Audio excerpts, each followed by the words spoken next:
Hi, and welcome to another edition of the EduTuesday brought to you by the team here at Ignite Search every week.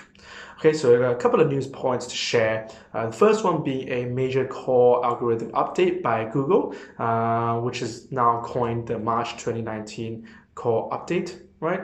And that was released on the 12th of March last week. And this, as they say, is a core algorithm update. Now, throughout the year, there are always updates to the algorithm, some on a daily basis, really minor ones.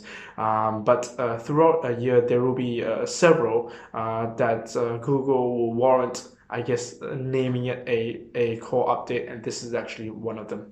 So they said that this update, right, there is no specific fix to it, meaning that if you are a webmaster or you're in control of a website, right, there isn't a specific fix that needs to be, I guess, applied to it. Just continue to generate unique, fresh, relevant content.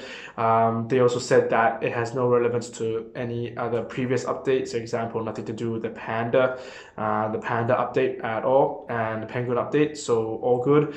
And yeah, so this just happened. So if you see a lot of fluctuations with your visibility and your conversions, right, then definitely look up about this update, this March 2019 core update, and there will be a link on this in our weekly wrap, which will be released tomorrow.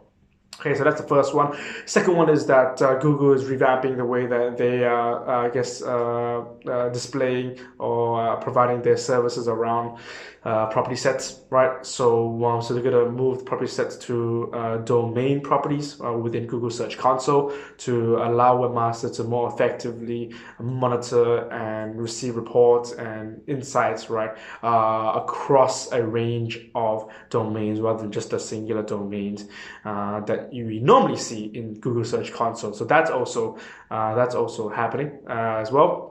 Cool. So those are just the two updates. A lot of this information we actually post on the weekly wrap. So weekly wrap is our newsletter that goes out every Wednesday, and the next one will be coming out, well, that's tomorrow. So highly encourage you to sign up for it and stay in touch with the latest news and let us do all the work for you. Yeah. So until next time, right? Have a great day and see you later.